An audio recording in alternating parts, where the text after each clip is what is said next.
All right, my name is Lieutenant Ron Ballou with the Jacksonville Sheriff's Office Patrol Zone 3 unit. At approximately 3 o'clock this morning, we had patrol units get dispatched to a missing child report at 3737 St. John's Bluff Road South.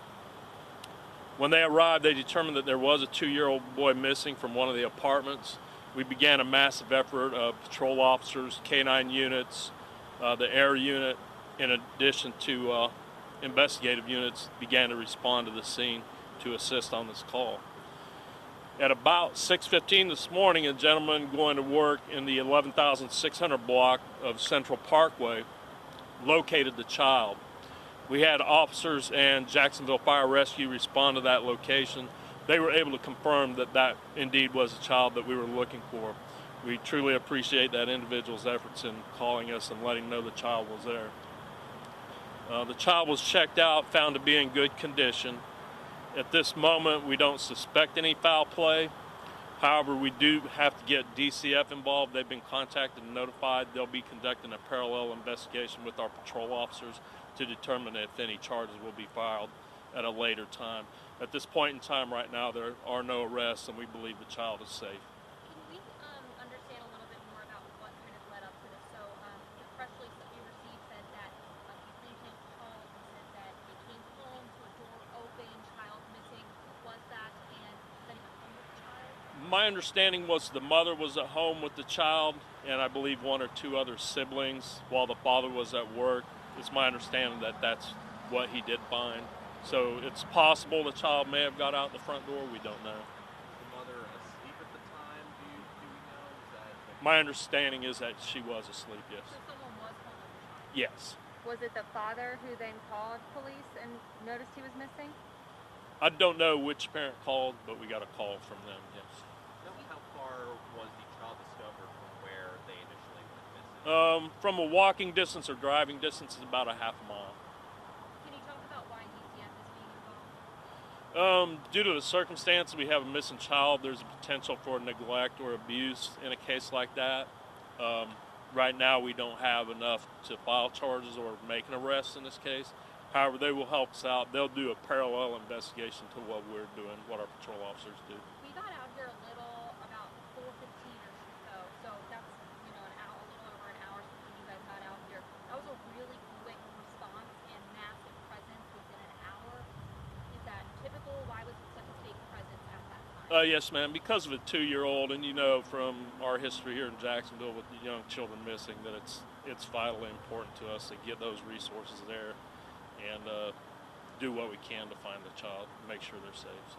Can you describe the area where he was found? Is it a residential area, a commercial area? My understanding, it's a commercial area. Probably the gentleman was going to his work that was there in that area. Was the man walking or was he driving by? I believe he was driving to work. And then he just saw a baby Yes. on the road? What was the child doing?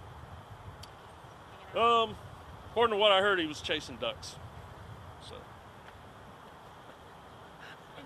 It seems like the belief is kind of that the kid just left in the middle of the night, ran out the door. We don't know. Probably just curiosity of a 2-year-old. Not sure. Is the family okay? Yes, they're okay. What do other parents need to know if they're ever finding themselves in a similar situation? Any advice that we can use as a... Just making sure you have child-proof locks on your home, your cabinets. They could get into anything, especially if you have a curious 2-year-old or younger child. You really need to secure those types of things. I'm a parent. I've been there before with children and securing your home, so y'all are probably familiar with that too. So. And you guys were all set up over here. Was this just a setup spot for... Yes, this is going to be the command post. So we were ready. We had everything ready to go. How large was the area that you were searching? We would have initially started with the apartment complex itself. We were about to begin a door-to-door canvass. So.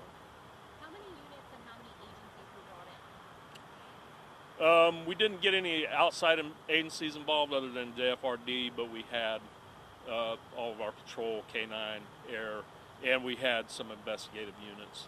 Typically, if a child's still missing, our homicide unit would follow up. If there were other circumstances, we'd our missing person unit and offender tracking unit would be involved as well. And we saw that big bus kind of roll in here, and then shortly after we got the release that the child was found. Was there going to be a command center set up, or what?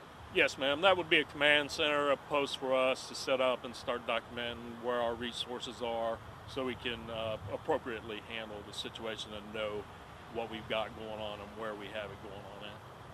What does the process kind of look like with this? Like, what happens next with the kid? Is he returned to the parents?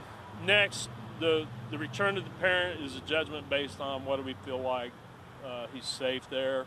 At this time, we have no reason to fear for his safety, but DCF will follow up and do some background check and find out if we need to do anything else, and we'll definitely take those steps to make sure that happens. So he's with them now.